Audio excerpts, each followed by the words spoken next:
Hello and welcome to Renewed by Faith, where we are taking a deep dive into the book of Job. This video is chapter 20, Zophar's response to Job, whom in chapter 19 went on to respond to his friend Bildad. In chapter 19, we are using the NIV version. Some of the things that Job had said was, how long will you torment me and crush me with your words? 10 times now you have reproached me shamelessly. You attack me.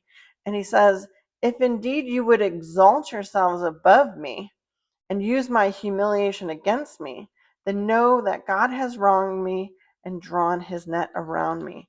And he also goes on to say, those I love have turned against me. I am nothing but skin and bones. Have pity on me, my friends. Have pity, for the hand of God has struck me. Why do you pursue me as God does? Will you never get enough of my flesh? And so Job is upset by the way his friends are responding to him. And I don't blame Job. I would be very upset too. If I was in Job's shoes, I had just lost everything, including my health. I would be very upset if my friends were talking to me in the way that these friends are. So I am empathetic to Job's responses and the way that he's approaching things. So let's read chapter 20. Then Zophar the Naamathite replied, my troubled thoughts prompt me to answer, because I am greatly disturbed. I hear a rebuke that dishonors me, and my understanding inspires me to reply. Surely you know it has been from old, ever since mankind was placed on the earth, that the mirth of the wicked is brief, the joy of the godless lasts but a moment. Though the pride of the godless person reaches to the heavens and his head touches the clouds, he will perish forever like his own dung. Those who have seen him will say, where is he? Like a dream he flies away, no more to be found, banished like a vision of the night. The eye that saw him will not see him again. His place will look on him no more. His children must make amends to the poor. His own hands must give back his wealth. The youthful vigor that fills his bones will lie with him in the dust.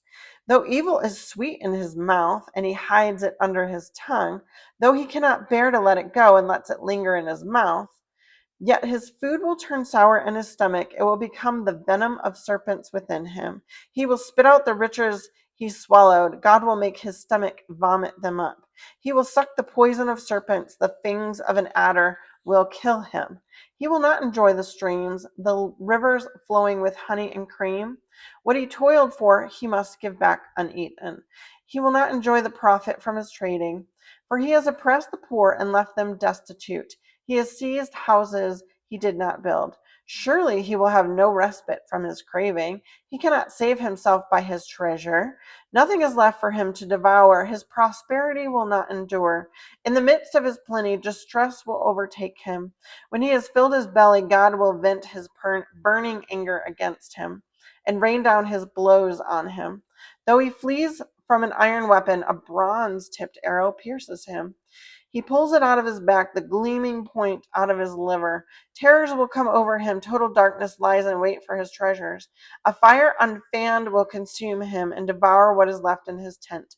The heavens will expose his guilt. The earth will rise up against him. A flood will carry off his house, rushing waters on the day of God's wrath. Such is the fate of God's Such is the fate God allots the wicked, the heritage appointed for them by God. That is the end of Zophar's response to Job. And is that a friendly response? If you were in Job's shoes and your friend said that to you, how would you feel? I think that I would be pretty upset. But do you see what's happening here? With each response, it gets a little more terse, right? It gets a little more not so nice. It comes off a little more little more poking of the other person, right? So what they're doing is they're continuously upsetting each other, going back and forth. And the more back and forth that they go, the more upset that they get.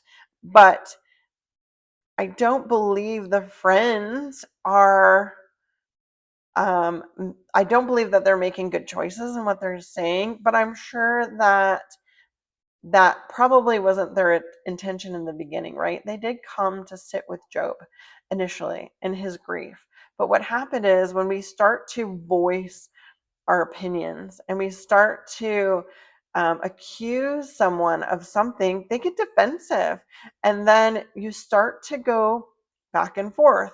Somebody along the way needs to step in and be a little more humble about things and kind of shut it down, which we'll see what happens as we continue to read. But the things that Zophar said, things like he was disturbed because he heard a rebuke that dishonored him, and his understanding inspires him to reply. So rather than understanding and being empathetic to Job and his situation and the fact that he's lamenting for everything that he's going through, he starts taking some pretty heavy digs at Job, saying, though the pride of the godless person reaches to the heavens and his head touches the clouds, he will perish forever like his own dung. Basically saying Job is prideful. And then he talks about evil being on his mouth, right? Though evil is sweet on his mouth and he hides it under his tongue, though he cannot bear to let it go and lets it linger in his mouth, saying that maybe Job had some evil things that he was saying that may have caused him to endure this. And then he said, his prosperity will not endure. Maybe he's accusing him of being um, too into his wealth, right? And he says, when he has filled his belly, God will vent his burning anger against him. As if you maybe, it sounds to me like he's saying you've amassed so much wealth, your belly is full from all of your prosperity, and God's venting his anger against him. And saying the fire unfanned will consume him. We know Job is in that position. The heavens will expose his guilt, and the earth will rise up against him. That's what Job was saying. His own friends, right, are coming up against him.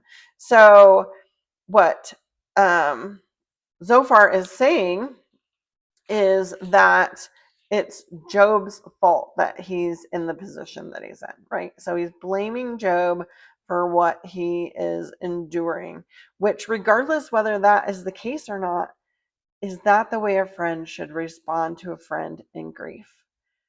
If your friend was in grief, are those the kind of things that you would say if they just lost their home, if they lost their children, if they lost their health, would you say to them, well, it was because you were too focused on your wealth? Or was it because, or it was because you spoke bad words over someone? Whether that's true or not, would you say that to them?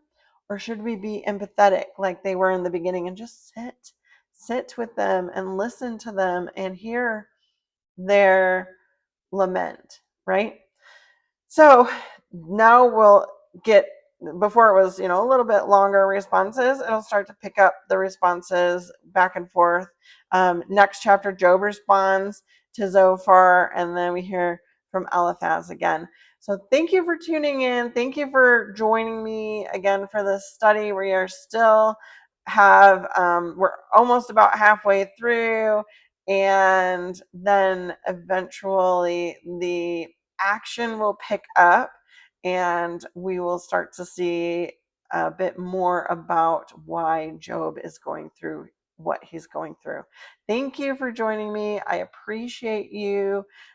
God bless you. I pray blessings over each and every one of you. Thank you for your time. Have a fabulous day.